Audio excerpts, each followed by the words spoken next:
नमस्कार, बखबर में आपका स्वागत है। मैं हूं राघवेंद्र सिंह। आज हम बात करेंगे कृषि कल्याण वर्ष के बारे में। दरअसल आज इस पर चर्चा करने की वजह ये कि मध्य प्रदेश में डॉक्टर मोहन यादव की सरकार ने 2027 को 26-27 को कृषि का वर्ष घोषित किया, किसान वर्ष घोषित किया है। और इसके चलते ऐसी उम्मीद की जा रही है कि इस बार किसानों पर सरकार की नज़रें इनायत होंगी।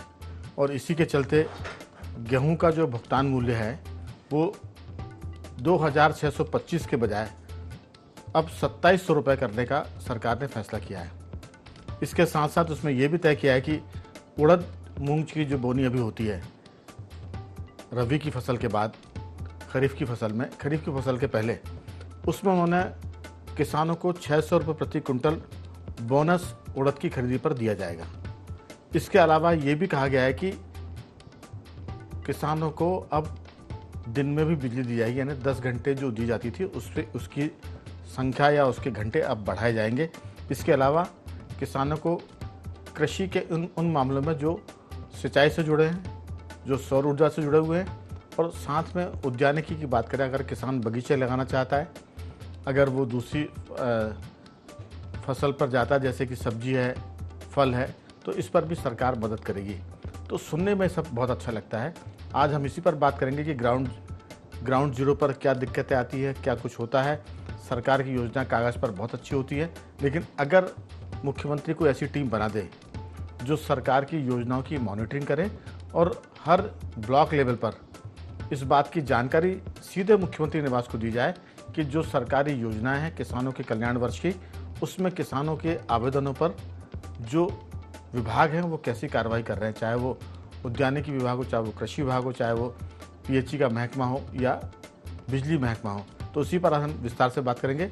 चर्चा शुरू करने के पहले इस मुद्दे पर मुख्यमंत्री डॉक्टर मोहन यादव क्या कहते हैं वो सुनेंगे और फिर करेंगे चर्चा की शुरुआत। आपको बता दूं कि इस पूरे मामले में हमारे साथ स्टूडियो में मौजूद हैं हमारे IND24 के consulting editor Yogiraj Yogesh ji. Zoom पे हमारे साथ जुड़े हैं किसान नेता केदार शंकर सिरोही जी, और फ़ोन लाइन पे हमारे साथ हैं जियो पॉलिटिक्स के एक्सपर्ट के साथ सोशल एक्टिविस्ट रमेश सिंह जी। आप सभी का स्वागत है। पहले सुनते हैं मुख्यमंत्री डॉक्टर मोहन यादव को और फिर करेंगे चर्चा की शुरुआत। आज मध्य प्रदेश सरकार के द्वारा किसान कल्याण वर्ष होने के नाते से किसानों को लेकर एक बड़ा निर्णय करने जा रहे हैं, जिसमें सरकार के द्वारा जो 2585 रुपये क्विंटल गेहूं खरीदने का MSP रेट है, उस पर 40 रुपये क्विंटल का बोनस देते हुए 2625 रुपये क्विंटल खरीदने का हमारी सरकार ने निर्णय किया है। साथ ही साथ किसानों को गेहूं उपार्जन के लिए पंजीयन की तारीख जो 7 तारीख को थी उसको 10 तारीख तक बढ़ाने की घोषणा की गई। एक और निर्णय किया है कि हमारा प्रयास रहेगा किसानों को जब खेती का समय हो तो दिन में ही बिजली मिले। रात में बिजली देने से किसानों को जो कष्ट होता है पानी फेरने में या माल लगाने में, कभी कोई जानवर काट ले, रात के समय के जो कष्ट है वो उल्लेख करने की ज़रूरत नहीं। ऐसे कई किसान के कल्याणकारी योजना लगातार हम जारी रखेंगे। आने वाले समय रंगारंग गेर निकलने वाली है, तो गेर के लिए मेरी अपनी ओर से अग्रिम बधाई। रंगों का ये त्यौहार आनंद के साथ है। हम सब मिलकर के अपने प्रदेश की, देश की पुरानी हजारों साल पुरानी सनातन संस्कृति के साथ प्रत्येक त्यौहार पर्व आनंद से मनाने की कल्पना करते हुए हम सब परस्पर सौहार्दपूर्ण संपर्क भी बनाए रखें। तो कुल मिलाकर होली के पहले मुख्यमंत्री ने जो कहा किसानों के लिए, हम कह सकते हैं कि है तो होली, मगर किसानों की दिवाली मने की ऐसी सरकार की इच्छा है। अब इच्छा फलीभूत कब होगी वो ग्राउंड जीरो पर जो हालात होंगे उसके हिसाब से, क्योंकि सरकार की योजनाएं बहुत अच्छी होती है। कोई भी मुख्यमंत्री, कोई भी मंत्री नहीं चाहता है कि किसानों को तकलीफ हो, लेकिन जो अधिकारी वर्ग है, जो नीचे स्तर का कर्मचारी है, वहाँ से दिक्कतें शुरू होती है और वो सरकार की सारी योजनाओं पर पलीता लगा देते हैं। एक तो सरकार की योजना थोड़ी बहुत कम ज़्यादा होती है, फिर उसमें अधिकारियों की लापरवाही और उनकी बदनीयती वो पूरी योजनाओं को एक तरह से गड्ढे में डालती है। तो आज इसी पर बात करेंगे। हमारे साथ जुड़ गए हमारे 3 मेहमान। योगीराज योगेश स्टूडियो में, जूम पर जुड़े हैं हमारे साथ केदार शंकर सिरोही जी और फ़ोन पर हैं रमेश सिंह जी। आप सभी का एक बार फिर स्वागत है और सभी को होली की बधाई भी और रंग पंचमी की अग्रिम शुभकामनाएं भी। तो सबसे पहले मुझे लगता है कि अगर हम कनेक्ट हो गए हैं, जुड़ गए हैं, केदार जी मेरी आवाज़ सुन पा रहे हैं? हाँ सर, मैं सुन पा रहा हूँ। दरअसल सरकारें कोई भी हो, हर सरकार कहती है कि हम किसान की सरकार है और ऐसा सुनना नया भी नहीं लगता। हम पिछले 50-60 सालों से और हम कह सकते हैं कि आज़ादी के बाद से सुनते आ रहे हैं कि हर सरकार किसानों की सरकार होती है। विधानसभा में, लोकसभा में जो हमारे जनप्रतिनिधि होते हैं, 100 में से 80 उनका रोजगार क्या होता है तो बोलते कृषि, सारे किसान होते हैं। लेकिन किसानों से ज़्यादा वो व्यवसायियों को लाभ पहुंचाते हैं, उद्योगपतियों को लाभ पहुंचाते हैं और शासकीय कर्मचारी जो उनके हाथ पैर होते हैं उनको लाभ पहुंचाते हैं। किसान का नंबर चौथे 5वें क्रम पर आता है। आपकी राय? डॉक्टर मोहन यादव की सरकार के बारे में कहा जाता था कि वो किसानों के प्रति उतनी संवेदनशील नहीं है जितना शिवराज सिंह चौहान हुआ करते थे। तो ये जो किसान वर्ष घोषित किया है, किसान कल्याण वर्ष, उसके चलते बहुत सारी चीज़ ऐसी भी होंगी कि जो आप लोगों से फीडबैक सरकार को पहुंचेगा। केदार जी, मैं आप लोगों की बात कर रहा हूँ, यानी किसानों से, किसान संगठनों से। तो मुझे लगता है कि सरकार इस पर जरूर कार्रवाई करेगी, क्योंकि मोहन यादव जी ये टैग जरूर लगाना चाहेंगे कि वो किसान कल्याणकारी हैं, क्योंकि मोहन के साथ बलराम भी होते हैं, बलदाऊ भी होते हैं, और बलदाऊ तो किसान का मामला है। तो आपकी राय? सरकार की योजना है कि किसानों को अभी हम 2625 रुपये में गेहूं की खरीदी करेंगे, अगले साल 27 रुपये कुंटल की गेहूं खरीदी की जाएगी जो मिनिमम सपोर्ट प्राइस है। फिर उड़द पर सरकार ने कहा कि वो 600 रुपये का बोनस देगी प्रति कुंटल। मूंग इसमें छूट गई है, क्योंकि मध्य प्रदेश में मूंग की खेती बहुतायत होती है। और एक किसान जरूर गलती करते हैं मूंग के मामले में कि वो धान की तैयारी के चक्कर में मूंग की फसल को जब हरी होती है तभी उसमें एक भस्मासुर नाम का, जो देशी नाम है उसका, है तो कोई दूसरा वो कीटनाशक, वो स्प्रे करते हैं और 2 दिन में पूरी मूंग की फसल सूख जाती है। उससे कहते हैं कि मध्य प्रदेश की मूंग जो है वो जहरीली हो गई है। किसान अपनी फसल को बच्चों की तरह पालता है और कटाई के वक्त उसको जहरीला कर देता है, यानी एक तरह से वो अपने बच्चों की हत्या करता है। इस पर भी आपकी राय? आपकी बात को किसान सुनेंगे। इस बार मूंग जरूर बोएं, लेकिन भस्मासुर का इस्तेमाल कम करें, क्योंकि हम ही इसको खाते हैं और फिर हम ही बीमार पड़कर अस्पताल में जाते हैं, डॉक्टर के पास जाते हैं और बहुत बड़ी रकम इलाज पे खर्च हो जाती है जहरीली खेती की वजह से। आपकी राय? ये कृषि कल्याण वर्ष कितना मौजूद रहेगा, ग्राउंड जीरो पर कितनी क्या दिक्कतें आने वाली है, उसका भी आप जिक्र करें केदार जी। सर, मैं पहले तो सबसे सेंसिटिव विषय पे बता दूं कि मूंग का जो ये प्रचार प्रसार जो करती है सरकार और जो किसान विरोधी देश में लोग हैं, वो हमारे लिए सबसे बड़े संकट है। कोई भी किसान जबरन कहीं भी केमिकल नहीं डाल रहा।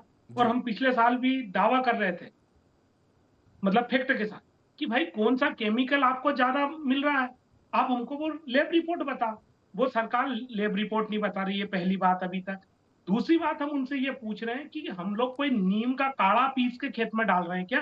ला तो वही केमिकल रहे हैं ना। आपकी बात में अगर अनुमति हो तो एक चीज जोड़ना चाहता हूं मैं, केदार जी।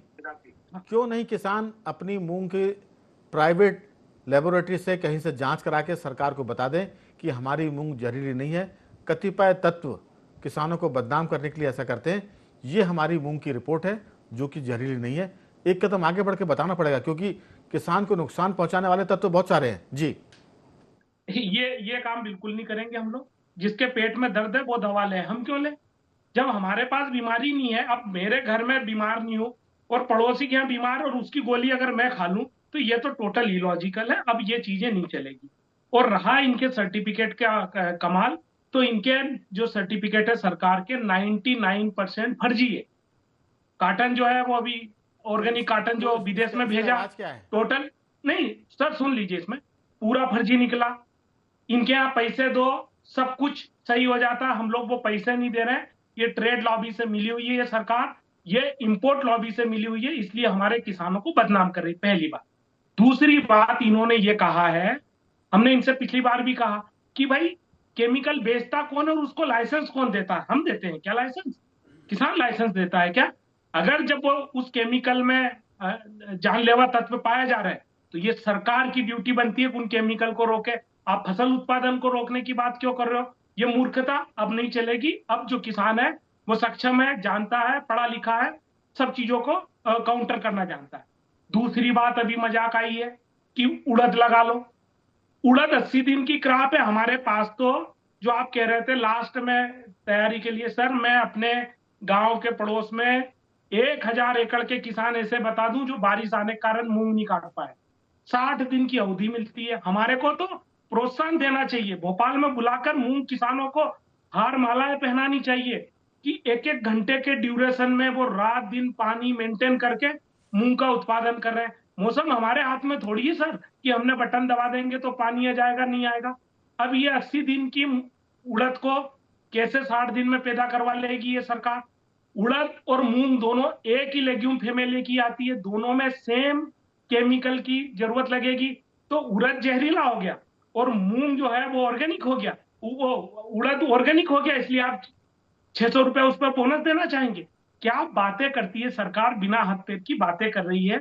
ये एक तरीके से मैं फिर एक तरीके से इनके ऊपर आरोप लगा रहा हूं कि ये इंटरनेशनल ट्रेड लॉबी से यहाँ की जो मशीनरी है वो मैनेज हो चुकी है, कॉम्प्रोमाइज हो चुकी है, इसलिए हम लोगों को बदनाम करे। कोई भी अगर हमको बदनाम नहीं कर सकता है जब तक उसके पास फैक्ट और डेटा नहीं है। मुंह जबानी खर्चा अब नहीं चलेगा। और ये किसानों के ऊपर ही मुंह जबानी क्यों चल रही है, ये समझ में नहीं आ रही। दूसरी बात अब आती है सर कि वाक्य में मोहन यादव भगवान कृष्ण के नाम रखते हैं, भगवान बलराम को हम लोग पूछते हैं, परंतु अभी हम दोनों को ऐसा लग रहा है कि सतयुग में दोनों भाई भाई थे। वो कलयुग आते मुझे लगता है दोनों में लड़ाई चल रही है। भगवान जो कृष्ण का नाम रख के मोहन यादव जी हैं, वो भगवान बलराम के अनुयायियों को बिल्कुल भी मानने को तैयार नहीं है। इससे अच्छा तो वो शिवराज जी भगवान शिव थे जिनका कोई रिश्ते नातेदारी नहीं था। वो कम से कम इनके लिए उधर खुद जहर पी लेते थे, पर इस तरह का जहर नहीं उगलते थे जो अभी किसानों के ऊपर जहर उगला जा रहा। वो जहर उन्होंने नहीं उगला, न उनके कार्यकाल में उगला गया, ये इनके इसमें उगला जा रहा है। कुल मिलाकर जो बातें अभी पूरी इसमें आई है, आज पूरे मध्य प्रदेश में बात थी कि पिछले बार जब आपने जो दाम पे आपने गेहूं खरीदा था, पिछले बार आपने 175 रुपया बोनस दिया था, इस बार मात्र आप 40 रुपया बोनस दे रहे हो। क्यों? जबकि आप मूंग पे हमारे को चलो गला काट दो, हमारे मूंग को आप बदनाम कर दो। मध्य प्रदेश का गेहूं पूरे भारत में सबसे अच्छा गेहूं है सर, ये आप भी जानते हैं। हमारे यहाँ जो ग्लूटीन है वो सबसे अच्छा ग्लूटीन है। हमारा गेहूं जो है पूरे देश में प्रीमियम पे जाता है। तो ये सरकार हमको यहाँ 200-250 रुपये बोनस क्यों नहीं दे रही है? वहां भी हमको घाटा देना, यहां भी हमको घाटा देना। जब किसानों की बात 2700 की है, आपने 2700 का वादा किया, वो क्यों नहीं निभा रहे हो? अब आप कह रहे हो 2028 तक हम 2700 रुपए देंगे, अगले साल ही 2700 रुपए एमएसपी हो जाएगा। इसका मतलब आप धीरे धीरे किसानों का जो बोनस है उसको खत्म कर रहे हो। ये सीधा दर्शाता है कि जो मोहन सरकार है वो एंटी फार्मर है, वो किसान की विरोधी है, किसानों के पक्ष में नहीं है। ये आंकड़े बोल रहे हैं। अगर वो वास्तविकता में किसान हितैषी 2700 की घोषणा कर दे, वो किसान क्या मांग रहा है? 3000 नहीं मांग रहा किसान, 3500 नहीं मांग रहा, 4000 नहीं मांग रहा। उन्होंने विधानसभा में कहा है कि अगले साल किसानों का गेहूं 27 रुपए कुंटल पर लिया जाएगा अगले वर्ष का। सर वैसे ही बढ़ जाएगा, उसमें कहने की क्या जरूरत है? मतलब जो सरकार की तरफ से बोनस मिलना चाहिए, आप जब मानते हो कि मध्य प्रदेश का गेहूं प्रीमियम है, उस प्रीमियम का तो आप हमको भुगतान नहीं कर पा रहे हो। उधर हमारे बासमती के साथ भी यही आप लोग कर पा रहे हो, केंद्र की सरकार से लड़ नहीं पा रहे हो। यही सब बातें केदार जी जो ग्राउंड जीरो से ऊपर तक जब जाएंगी तो सरकार जरूर सोचेगी, क्योंकि हर कोई चाहता है कि पैसा कम खर्च करे। किसानों को तो लोग कम देना चाहते हैं, लेकिन अगर कोई देने वाला है तो उससे ज़्यादा लेने का जो ट्रिक होती है, जो तरकीब होती है, वो भी किसान संगठन आप जैसे लोग हैं वो सरकार तक पहुँचाकर उस तरकीब का इस्तेमाल कर सकते हैं। मेरे साथ रमेश सिंह जी भी हैं। रमेश सिंह जी से जरूर पूछूंगा मैं कि ये जो भस्मासुर नाम का प्राणी है, जो दवाई है, केदार जी कह रहे हैं कि ये बिकती क्यों है? अगर बिकेगी नहीं तो किसान डालेगा नहीं खेत में, और अगर बिकेगी तो हम जरूर डालेंगे, क्योंकि किसानों को उस समय गेहूं मैं जरूर डालने का इस्तेमाल कर रहा हूं, क्योंकि इस बात की तस्दीक करेंगे कि किसान भस्मासुर नाम का कीटनाशक जो देशी किसानों की भाषा में है वो इस्तेमाल करता है कि नहीं करता है। बहुत सारे नहीं भी करते हैं, सारे किसान नहीं करते हैं, लेकिन एक मछली पूरे तालाब को गंदा करती है। कुछ लोग इस्तेमाल करते हैं और मध्य प्रदेश की पूरी मूंग जहरीली घोषित हो जाती है, और ये साजिश है मध्य प्रदेश के मूंग उत्पादकों के लिए। केदार जी ने कहा कि मूंग उत्पादकों का तो सम्मान करना चाहिए, सरकार अगर सम्मान नहीं करती है तो किसान संगठन ही किसान के किसान संगठन उन किसानों का सम्मान करें जो मूंग को पैदा कर रहे हैं और लोगों तक पहुंचा रहे हैं। रमेश जी, आपकी राय? डॉक्टर मोहन यादव की सरकार किसानों की चिंता करने की तरफ बढ़ रही है। ये किसान कल्याण वर्ष घोषित किया है, सरकार ने बहुत सारी घोषणाएं की है। अगर ग्राउंड जीरो से केदार जी जैसे लोग की आवाज़, आपकी आवाज़ अगर आएगी तो फिर सरकार भी बहुत सारी चीज़ों को बदलेगी या उन पर पुनर्विचार करेगी, ऐसा मेरा निजी रूप से मानना है। आपकी राय, कैसा सोचते हैं रमेश जी? राघवेंद्र जी, मोहन यादव ने जितनी भी घोषणाएं की है किसानों के लिए, किसान वर्ष घोषित किया है और ये कहा है कि अगले साल हम 2700 लेंगे। मैं एक किसान के नाते ये बताऊं कि जो इस समय 2026 का किसान है वो बहुत जागरूक है। वो इन लक्ष्यदार बातों में उसका बहलाना संभव नहीं है। कोई भी किसान मोहन यादव की किसी भी बात पर भरोसा करने के लिए तैयार नहीं है, क्योंकि मोहन यादव ने चुनाव के जब मुख्यमंत्री बने थे तभी से किसान धोखेधड़ी करते आ रहा है। 2700 का जो गेहूं का एमएसपी है वो चुनाव के तत्काल बाद मिलना था और ये कह रहा है कि हम अभी अगले साल देंगे। 3100 धान के एमएसपी का उसका कोई जिक्र ही नहीं है। तो एक बार मैं बताऊं आपको, किसान राघवेंद्र जी, किसान पिछले 3 सालों के नुकसान का हिसाब किताब लेकर बैठा है और वो इन बातों से बहलने के लिए तैयार नहीं है। तो मोहन यादव की क्या कोई भी सरकार हो इसी तरह की बातें करती है। और अब जो आम आदमी है, चाहे वो किसान हो चाहे आम आदमी हो, सरकार की जो भाषा है उसके अंदर का जो रहस्य है, उसके अंदर का जो सार तत्व है, उसके अंदर की जो कूटनीति है वो बहुत अच्छे तरह समझते हैं। आप सरकार जो घोषणाओं पे गाँवों में असर नहीं होता, शहर की जो बात छोड़िए। दूसरी बात ये है कि सरकार ये मदद करेगी, सरकार वो मदद करेगी, ये औपचारिक बातें होती है, ये भाषण देने की बातें होती है। ग्राउंड पे जाके जो सरकार के विभाग होते हैं, सरकार के जो महकमे होते हैं, वो किसानों को बिल्कुल गंभीरता से नहीं लेते। विद्युत मंडल दिन में, मोहन यादव ने दिन में जो विद्युत सप्लाई की बात करी है वो मुख्यमंत्री आवास में बैठकर उन्होंने घोषणा कर दी। ग्राउंड पर विद्युत मंडल उनकी बिल्कुल नहीं सुनता, उनकी नहीं, किसी की नहीं सुनता। क्यों? क्योंकि जो विभाग होते हैं, जो अधिकारी होते हैं, वो मंतव्य देखते हैं मुख्यमंत्री का और सरकार का। उन्हें ये पता होता है कि इस तरह के जो बयान है वो मतलब सामान्य बयान होते हैं, ये आम आदमी को खुश करने के लिए दे दी जाते हैं, तो करना धरना कुछ नहीं है। अच्छा, दूसरी बात रमेश जी, किसान मध्य प्रदेश में थोड़ी बहुत संख्या में नहीं है कि उनकी आवाज़ को लोग अनसुना कर दें, और अनसुना करेंगे तो फिर किसानों की नाराज़गी का भी असर देखने को मिलेगा। जो आप इन बातों को कई बार लगातार कह भी चुके हैं कि किसान की अनदेखी, किसान हर चीज़ को नोट करता है और बाद में फिर इकट्ठा हिसाब भी करता है। तो योगी राज जी, दरअसल सारा मामला इस पर है कि बीजेपी ने कहा था कि वो जो किसान का उत्पादन है गेहूँ और धान, उसका उन्होंने जोड़ा बनाया था कि 3100 रुपये कुंटल धान ली जाएगी और 2700 रुपये कुंटल गेहूं लिया जाएगा, ऐसा कुछ उनके घोषणा पत्र में था। लेकिन सरकार बने 2 साल हो गए और उस पर अभी अमल नहीं हुआ है।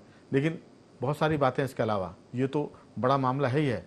बिजली की जहाँ तक बात है, रमेश सिंह जी ने ग्राउंड जीरो की बात की कि वो किसी की नहीं सुनते क्योंकि प्राइवेट कंपनी है। MP भी तो अब बची नहीं, बोर्ड तो बचा नहीं है, प्राइवेट कंपनी हो गई है। तो कंपनी के लेवल पर जो उसमें लूटमार होती है वो बाकायदा चलती है और सरकार घाटे में दिखाती है। और क्योंकि नीचे ज़मीनी स्तर पर MP बिजली महकमा समानांतर काम कर रहा है, आधा बिल सरकार के खाते में जाता है, आधा बिल लाइनमैन से लेकर जो जेई होता है और जो डिवीजन इंजीनियर होता है वो कमाते हैं उसमें पैसा, और उसकी अलग से एक तरह से बिलिंग होती है। मैं उस पर नहीं जाना चाहता, लेकिन सवाल है कि किसान अगर बगीचा लगाना चाहता है तो सरकार उस पर गंभीरता से उस पर काम करे और सरकार उस पर जो भी अनुदान देती है वो दे। अगर गौशाला की बात होती है तो 40 गाय अगर पालने वाला कोई किसान है तो सरकार उस पर आगे बढ़कर उसको ढूंढे और उसके लिए पैसे की व्यवस्था करे। और जहाँ तक धान और गेहूं की बात हुई है उस पर सरकार को जल्दी से अमल करना चाहिए, नहीं तो हर घंटे नुकसान हो रहा है, ये मान के चले। आपकी राय? कृषि कल्याण वर्ष में गलतियां सुधारने का वर्ष भी है और किसानों को उदारतापूर्वक देने का वर्ष भी है, आपकी राय? असल में राघवेंद्र जी, सरकार ऐसे ही काम करती है जैसे मोहन यादव काम कर रहे हैं, और ये सब जानते हैं। चुनाव जब आता है तो घोषणाएं ऐसी की जाती हैं, और जब भी आप बात करेंगे कि साहब कांग्रेस तो पिछले 2 सालों से कह रही है आप 2700 क्यों नहीं दे रहे हैं गेहूं का, 3100 धान का क्यों नहीं दे रहे हैं, तुरंत वो कह देते हैं साहब हमने इस साल की थोड़ी बात की, तुम्हारा 5 साल का मैनिफेस्टो। लाडली बहना की राशि आप 3,000 क्यों नहीं दे रहे? वो कहते हैं हम 5 साल होगा उसके पहले हम दे देंगे। तो सरकारों के काम करने का ढर्रा ऐसा ही रहता है और इसी तरह उनके कामकाज का रवैया रहेगा, उसमें कोई सुधार की गुंजाइश। मैं आपकी बात में एक चीज़ जोड़ना चाहता हूँ। सरकारें तभी मानती है जब उनको लगता है कि तुरंत नुकसान हो सकता है जी। अगर किसानों को या किसी को वादा करने के बाद वादा पूरा करने में देरी होने पर नुकसान होता है तो सरकारें या पार्टियां उस पर तुरंत कार्रवाई करती हैं। उनको मालूम है कि अब अभी नुकसान होने वाला नहीं है, अगर हो सकता है तो वो तुरंत इस पर ध्यान देंगे, और अगर नहीं हो सकता है तो फिर वो 5वें साल तक टालेंगे कि हमने तो कोई टाइम लिमिट थोड़ी था कि हम किसानों को तुरंत करेंगे या लाडली बहनों को तुरंत सरकार माथे से 3,000 रुपये देंगे। तो ये उसके रास्ते हैं गैप, गुंजाइश निकाल कर बचने के। सवाल ये कि आप बच तो सकते हो लेकिन वोट के समय फिर कैसे बचोगे? नहीं, फिर वो ऐसी स्कीम लाएंगे ना, वो तो उनको पता है कि वोट कैसे कबाड़े जाते हैं। फिर ऐसा कोई ना कोई एक अफलातून कोई सा आइटम लेके आएंगे और फिर किसान हो, महिला हो, कोई भी हो, वो उनके झांसे में आते हैं, फिर वो वोट में तब्दील हो जाता है जी। तो ये टैक्टिस कोई आज की टैक्टिस नहीं है, ये आज़ादी के बाद ऐसे ही चुनाव होते आए हैं। कांग्रेस ने वर्षों तक ऐसा किया, अब भाजपा ऐसा कर रही है। सवाल इस बात का है, ये बात मैं इन दोनों की बात से, केदार जी की बात से और रमेश जी की बात से मैं बिल्कुल इत्तेफाक रखता हूँ कि ज़मीनी हकीकत एकदम उलट होती है और वो ऐसी होती है कि आप इस बात की कल्पना नहीं कर सकते कि गांव में लठ चल रहे हैं बिजली को लेके, और जो किसानों से जुड़े जो विभाग हैं, सरकार कहती है साहब हम 16 विभागों को एक मंच पर लेके आ रहे हैं कि किसान कल्याण वर्ष में किसानों को दिक्कत नहीं होने देंगे, और इसलिए हम 16 विभागों को एकजाही कर रहे हैं। किसानों की कोई भी जब भी मीटिंग होती है तो बोलते हैं साहब ये देखिए ये अलग अलग विभाग के डिपार्टमेंट के लोग बैठे हुए हैं और सब किसानों के लिए काम कर रहे हैं। तो सरकार ये बताती ज़रूर है लेकिन वो 16 ही जो विभाग हैं वो 16 दिशाओं में काम कर रहे हैं। दरअसल वो इकट्ठा तो कर देते हैं, काम का कोई मॉनिटरिंग नहीं करा कि काम क्या कर रहा है। स्प्रिंकलर के लिए आपने कितना अनुदान दिया, मिला कि नहीं मिला? सोलर लाइट के लिए आपने कितना अनुदान दिया, कितने आवेदन आए, उस पर आपने काम किया कि नहीं किया? तो ये बलराम तालाब की बात है, तो मुझे लगता है कि बगीचे की बात है। अगर सरकारें इस पर ये देखें कि कितने आवेदन आए और कितनों का निराकरण हुआ तो स्थिति क्लियर होगी। अब दूसरे दौर की बातचीत में सिर्फ 3 मिनट का वक्त है। केदार जी, पहले दौर की बातचीत में पर्याप्त समय मिला, अब बिल्कुल संक्षेप में आपकी राय कि जो आपकी बात होगी, हम ऐसी उम्मीद करते हैं कि सरकार के जो आंख कान है वो सुन रहे होंगे, देख रहे होंगे और ज़रूर इस साल जो आप बातें कर रहे हैं उस पर कुछ ना कुछ कार्रवाई जरूर करेंगे, ऐसी उम्मीद करते हैं, क्योंकि हम पॉजिटिव हैं, नेगेटिविटी की तरफ नहीं है। आपकी छोटी सी राय। और देखिए, मेरा इसमें स्पष्ट मानना रहा है कि जब तक आप ग्रास रूट जो मेन स्टेक होल्डर है उनके साथ बातचीत नहीं करोगे, उनकी समस्या का समाधान नहीं दोगे और दोनों तरफ से जब तक ज्वाइंट हैंड मिलकर काम नहीं करेंगे, डेवलपमेंट नहीं होगा, समस्या का समाधान नहीं होगा और जो बातें हम लोग कागज पे सोच रहे हैं वो मुझे नहीं लगता कि वो जमीन पर उतर पाएगी। बिल्कुल, कुल मिलाकर इसमें हाई लेवल कमेटी की ज़रूरत है और वो कमेटियां जिलों में कलेक्टर के नेतृत्व में काम करें और उसमें कुछ ऐसी कमेटी में मेंबर हो जिसको चीफ सेक्रेटरी जिसको लीड करे, तब जाकर जो समस्या है उसका लगता है कि निदान हो सकता है। रमेश जी, आपकी राय बहुत छोटी सी। राघव जी, चाहे कलेक्टर हो चाहे चीफ सेक्रेटरी हो, जो नौकरशाही होती है, जो प्रशासन होता है, जो ग्राउंड पे जो अमला होता है किसानों को डील करने के लिए, वो जो राजनीतिक नेतृत्व है उसकी नीयत, उसकी पॉलिसी और उसके इरादों को भांप के उनका वो उसको एक इशारे के रूप में लेता है और इसके बाद वो काम करता है। शिवराज जी की नीयत थी, मोहन यादव की नीयत नहीं है, और नीयत अगर नहीं होती ना राघवेंद्र जी तो वो मतलब अचानक नहीं बनती, वो स्वभाव का हिस्सा होती है नीयत, और मोहन यादव के स्वभाव का हिस्सा है ही नहीं किसान, और किसान भी मोहन यादव पर भरोसा करने की तैयार नहीं, उनकी वो कितनी घोषणाएं कर लें। चलिए योगीराज जी, इसमें कोई शक नहीं कि अगर जो राजनीतिक नेतृत्व है उसकी इच्छा शक्ति पर ही नौकरशाही काम करती है। एक छोटा सा उदाहरण है, उत्तर प्रदेश की सरकार, वही पुलिस है, वही प्रशासन तंत्र है, उनके पहले योगी आदित्यनाथ के पहले शाम को थानों में ताले डल जाते थे, लूट में खुद पुलिस शामिल होती थी। अब हालत यह है कि एक मुख्यमंत्री बदला, उसकी नीयत का अंदाज़ा नीचे तक के लोगों को लग गया है, तो सारे काम सुधर रहे हैं। मुझे लगता है कि जो रमेश जी ने बात की वो ज़्यादा महत्वपूर्ण है कि अगर सरकार ये मैसेज देने में सफल हो गई नीचे तक कि उन्होंने जो किसानों के लिए घोषणा की है उस पर कठोरता के साथ अमल किया जाएगा और जो गड़बड़ी करेगा उस पर कठोर कार्रवाई होगी। आपकी 2-4 वाक्यों में छोटी सी राय। नहीं, निश्चित तौर पर ये बहुत महत्वपूर्ण बात है और मैदानी अमले को बहुत मुस्तैद रहना पड़ेगा और सरकार को उसकी नकल कसनी होगी। अभी जैसे भावांतर को लेकर मोहन यादव सरकार बड़ी पॉजिटिव है, वो ये बताती है कि ये भावांतर पिछले भावांतर की तुलना में सक्सेसफुल रहा और इसके पीछे वो वजह बताती कि हमने जिलों में मंडियों में अफसर लगाए, उनकी जिम्मेदारी तय की और इसके बाद फिर ये रिजल्ट आए। तो यदि आपको ये लगता है कि मंडी स्तर तक आपको अफसर तैनात करने पड़े तो किसानों की हर समस्या को लेकर आपको मंडी नहीं हर खेत पे आपको तैनात करने पड़ेंगे। वो आप कोई भी तैनाती कर दें, अगर सरकार के आदेशों पर अमल नहीं हो रहा है तो आपको 2-4-10 अफसरों को सस्पेंड करना पड़ेगा, बर्खास्त करना पड़ेगा। तब सरकार का मैसेज आएगा कि सरकार कठोर और सच में किसानों का कल्याण चाहती है। मुझे लगता है कि जो बातचीत हम कर रहे हैं, हम कुछ महीनों के अंतर से इस पर जरूर बातचीत करेंगे और जो फीडबैक केदार जी देंगे, रमेश जी देंगे और दीगर किसान नेता देंगे उसको शामिल करेंगे ताकि सरकार के पास ये खबर पहुंच पाए कि उनका अमला क्या कर रहा है। जो उनके आंख कान है, हाथ पैर है, वो जमीन पर किसानों की मदद कर रहे हैं या उनको तंग कर रहे हैं। मैं तीनों मेहमानों का धन्यवाद करूंगा। केदार जी आपका बहुत साधुवाद, रमेश जी आपका बहुत धन्यवाद और योगीराज जी आपका भी बहुत धन्यवाद कि आपने चर्चा में हिस्सा लिया। बखबर में सिर्फ इतना ही। बने रहिए हमारे साथ और देखते रहिए IND24।